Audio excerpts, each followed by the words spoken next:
We're making this awesome aioli with lemon, some mayo, some screaming onions, some roasted garlic that I smashed, a little bit of lemon zest,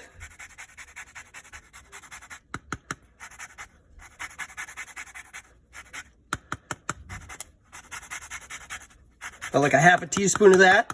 It's gonna be great. And 2 tablespoons of screaming onions. And we're just gonna mix it up.